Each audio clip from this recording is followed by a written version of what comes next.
तुलसी के पास दिया जलाने से क्या फल मिलता है, जानिए श्री कृष्ण क्या कहते हैं। दोस्तों, एक समय की बात है, देवी सत्यभामा भगवान श्री कृष्ण के पास आकर उनसे पूछने लगती है, हे स्वामी, मेरे मन में कुछ प्रश्न उठ रहे हैं, कृपया मेरा मार्गदर्शन करें। तब भगवान श्री कृष्ण बोले, हे सत्यभामा, क्या है तुम्हारा प्रश्न, कृपया बताओ तो तुम्हारे प्रश्नों का निवारण करके हमें प्रसन्न होगी। तब सत्यभामा कहती है, हे स्वामी, तुलसी के पास दीपक जलाने का क्या महात्म्य है और रोज शाम को तुलसी के पास दीपक क्यों जलाया जाता है, इससे मनुष्य को कौन सा फल प्राप्त होता है, तुलसी के पास दीपक जलाने की विधि क्या है तथा दीपक लगाते समय कौन से मंत्र का उच्चारण करना चाहिए, कृपया आप मुझे विस्तार से बताइए। तब भगवान श्री कृष्ण कहते हैं, हे देवी, आज तुमने समस्त संसार के कल्याण की भावना से बहुत ही उत्तम प्रश्न किया है। तुम्हारे इस प्रश्न का उत्तर देने से पूर्व मैं तुम्हें एक प्राचीन कथा सुनाता हूँ, जिससे तुम्हें तुम्हारे सभी प्रश्नों के उत्तर मिल जाएंगे। शाम को तुलसी के पास दीपक जलाने से जो फल मिलता है उसी का वर्णन मैं इस कथा में करूंगा, इसलिए तुम इस कथा को ध्यान पूर्वक सुनना। इस कथा को ध्यान से पूरा सुनने मात्र से ही मनुष्य 100 वर्षों तक तुलसी के पास दीपक जलाने का पुण्य प्राप्त होता है। फिर देवी सत्यभामा कहती है, हे प्रभु, मैं इस कथा को सुनने के लिए उत्सुक हूँ, कृपया आप इस कथा को मुझसे कहिए। तब भगवान श्री कृष्ण देवी सत्यभामा को वह कथा सुनाने लगते हैं। हे देवी, पूर्व काल की बात है, दक्षिण दिशा में तुंगभद्रा नाम की एक बहुत बड़ी नदी है। उसी नदी के किनारे पर हरिहरपुर नाम का एक अत्यंत सुंदर नगर बसा हुआ था। उसी नगर में मनोहर नाम के एक ब्राह्मण निवास करते थे। वे अत्यंत गुणवान, चरित्रवान, धर्म कार्य करने वाले तथा वेदों के मार्ग पर चलने वाले थे। उन्होंने समस्त शास्त्र का अध्ययन किया हुआ था। उसी ब्राह्मण की एक पत्नी थी जिसे लोग दुराचार कहकर पुकारते थे, क्योंकि उसके कर्म ही उसके नाम के अनुसार थे। वह सदैव ही अपने पति को मानी करती थी, अपने पति के लिए कुवाच कहती थी, पति को भयंकर दुख देती थी, पति के लिए कभी भोजन नहीं बनाती थी। उसने उसके पति के साथ कभी शयन नहीं किया, कभी उसके साथ प्रेम से व्यवहार नहीं किया। पति के मित्र परिवार के लोग घर पर आते तो वह स्त्री उनको अपमानित करके भगा दिया करती थी और स्वयं काम भाव से उन्मत्त होकर निरंतर अन्य व्यभिचारिणी स्त्रियों के साथ घुमाकर करती थी। उसका मन पति को छोड़कर पराये पुरुषों में लगा रहता था। उसने कभी अपने पति से प्रेम से बात नहीं की, किंतु पराये सुंदर सुंदर पुरुषों के संग बैठकर बातें करती थी। पराया पुरुषों को मोहित करने के लिए सज धज कर गाँव में घूमने जाया करती थी। कभी वह वन में किसी वृक्ष के नीचे खड़ी रहकर सुंदर पुरुषों की राह देखने लगती और किसी दुष्ट पुरुष को मोहित करके उसके संग भोग विलास किया करती थी। फिर एक दिन वह दुराचार स्त्री वन में जाकर एक वृक्ष के नीचे खड़ी हो गई। उसका चित्त काम से भरा हुआ था। वह किसी सुंदर कामी पुरुष की राह देख रही थी, किंतु बहुत समय निकलने के बाद भी उस स्थान पर कोई पुरुष नहीं आया। इसलिए वह अत्यंत दुखी हो गई और प्रियतम की खोज में इधर उधर देखने लगी। उस दिन उसका सारा परिश्रम व्यर्थ हो गया। वहां पर खड़ी होकर वह नाना प्रकार की बातें कहकर विलाप करने लगी, हाय, आज तो इस मार्ग से कोई भी सुंदर पुरुष नहीं आया, अब मैं कैसे अपनी काम शांति करूं, आज की रात कैसे बीतेगी। वह जोर जोर से विलाप करने लगी। उसी जंगल में एक भयानक बाघ निवास करता था। उस पापिनी स्त्री की आवाज सुनकर वह जाग गया और उछलकर उस स्त्री का भक्षण करने के लिए उसके पास आ गया। उस भयंकर बाघ को देखकर उस स्त्री के पसीने छूटने लगे। वह भय से थरथर कांपने लगी। वह स्त्री कुछ करती इतने में ही उस बाघ ने अपने पंजे से उसे घायल कर दिया और वह स्त्री जमीन पर गिर पड़ी। जमीन पर गिरते ही वह स्त्री चिल्लाते हुए बोली, अरे बाघ, तू किस लिए यहाँ पर आया है, मुझे क्यों मार रहा है, मैं यहाँ पर अपने प्रियतम को खोज रही थी, तू मुझे छोड़ दे, मेरा भक्षण करके तुझे क्या मिलेगा। उस स्त्री की यह बात सुनकर वह भयानक बाघ क्षण भर के लिए रुक गया और हंसते हुए बोलने लगा, हे दुष्ट, आज विधाता ने तुझे मेरा ग्रास नियुक्त किया है। तुझ जैसी पापिनी स्त्रियों को भक्षण करना ही मेरा काम है, तभी मुझे इस शरीर से मुक्ति मिलेगी। वह स्त्री कहने लगी, हे बाघ, तुम कौन हो, मुझे सच सच बताओ, तुम्हें किस कारण से बाघ होना पड़ा और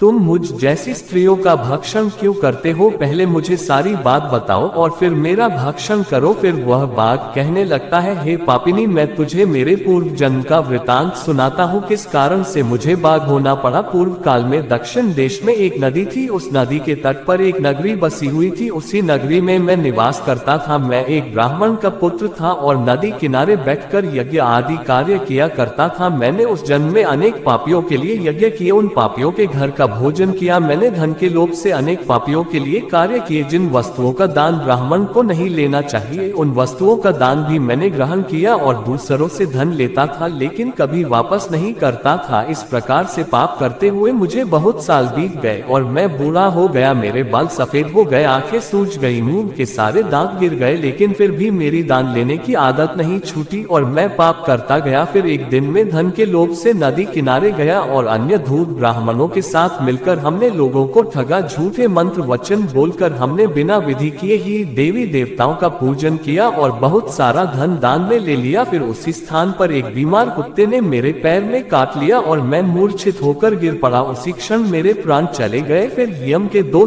दूत उस स्थान पर प्रकट हुए और मुझे पकड़कर यमपुरी ले गए। वहां पर यमराज ने चित्रगुप्त से मेरे कर्मों का लेखा जोखा निकालने के लिए कहा। फिर चित्रगुप्त कहने लगे, हे धर्मराज, इस ब्राह्मण ने घोर पाप किए हैं। इसने दूसरों से झूठ कहकर धन लुटा है, विधि से पूजा न करके झूठे मंत्र बोलकर भगवान का अपमान किया है, इसलिए यह पापी ब्राह्मण केवल नरक जाने के ही योग्य है। फिर यमराज ने अपने दूतों को आदेश देकर मुझे नरक की अग्नि में डाल दिया। अनेक वर्षों तक नरक की सजा भोगने के बाद मुझे बाघ का शरीर प्राप्त हुआ और मैं इस दुर्गम वन में निवास करने लगा। मैं अपने पूर्व जन्म के पापों को याद करके कभी महात्मा साधु पुरुष सती स्त्रियों का भक्षण नहीं करता हूँ। मैं केवल पापी दुराचारी तथा कुलता स्त्रियों का ही भक्षण करता हूँ ताकि मुझे पाप से मुक्ति मिल जाए। इस प्रकार से उस बाघ ने अपने पूर्व जन्म का वृतांत सुना दिया और उस स्त्री से कहने लगा, हे पापिनी, तेरे आचरण से तू कुलता दिखाई पड़ती है। अपने पति को छोड़कर तू इस वन में अन्य पुरुष के साथ भोग विलास करने के लिए आए है, इसलिए आज तू मेरा ग्रास अवश्य बनेगी। इतना कहकर उस बाघ ने अपने तीक्ष्ण नाखून से उस पापी स्त्री के टुकड़े टुकड़े करके उसे खा लिया। फिर उस पर यम के दो दूत प्रकट हुए और उस पापिनी स्त्री को उठाकर यमपुरी में ले गए। वहां पर उसे यमराज के सामने खड़ा किया गया। फिर चित्रगुप्त ने उस स्त्री का लेखा जोखा निकालते हुए यमराज से कहने लगे, हे धर्मराज, ये स्त्री तो अत्यंत पापिनी है। इसने घोर पाप किए हैं, इसने व्यभिचार किया है, इसने अपने पति की कभी सेवा नहीं की, अपने पति को भूलकर पराये पुरुषों के संग भोग विलास किया करती थी। उसके पापों को सुनकर यमराज ने उस स्त्री को अग्नि से भरे हुए कुंडों में डालने का आदेश दिया। अनेक वर्षों तक उसे उस कुंड में पकाया गया, फिर उसे निकालकर ररव नामक नरक में डाल दिया गया। इस प्रकार से उसे अनेक वर्षों तक अलग अलग नरकों में डाला गया और नरकों में डालने के बाद वह महापाप स्त्री पुनः पृथ्वी लोक पर आकर चांडाल के रूप में उत्पन्न हुई। चांडाल के घर में जन्म लेकर वह फिर से अनेक पाप करने लगी, व्यभिचार करने लगी, अनेक पापी पुरुषों के संग विहार करने लगी। फिर कुछ समय बाद पूर्व जन्म के पापों के कारण उसे कोढ़ का रोग हो गया और वह भयानक पीड़ा सहन करने लगी। उसका अंग जलने लगा, उसके नेत्रों में पीड़ा होने लगी। इस दुख को सहन करती हुई वह दिन बिताने लगी। फिर एक दिन वह तीर्थ में स्नान करने के उद्देश्य से अंकों में चली गई। वहां पर वह एक आश्रम के बाहर निवास करने लगी। उस आश्रम में एक तुलसी का पौधा था। अन्य स्त्रियों को वहां पर तुलसी के पास दीपक जलाते हुए देखकर उस पापी स्त्री ने भी वही किया। उसने तुलसी के पौधे के पास एक दीपक जला दिया। फिर उसी रात हृदय फटने से उसकी मृत्यु हो गई और यमराज के दो दूत उसे ले जाने के लिए वहां पर प्रकट हुए। जैसे ही यम के दूत उस पापी स्त्री को पाश में कर ले जाने लगे, भगवान विष्णु के दो पार्षद उस स्थान पर प्रकट हुए और उन्होंने उन दूतों को रोक लिया और कहने लगे, हे दूतों, इस स्त्री को तुम छोड़ दो। ये स्त्री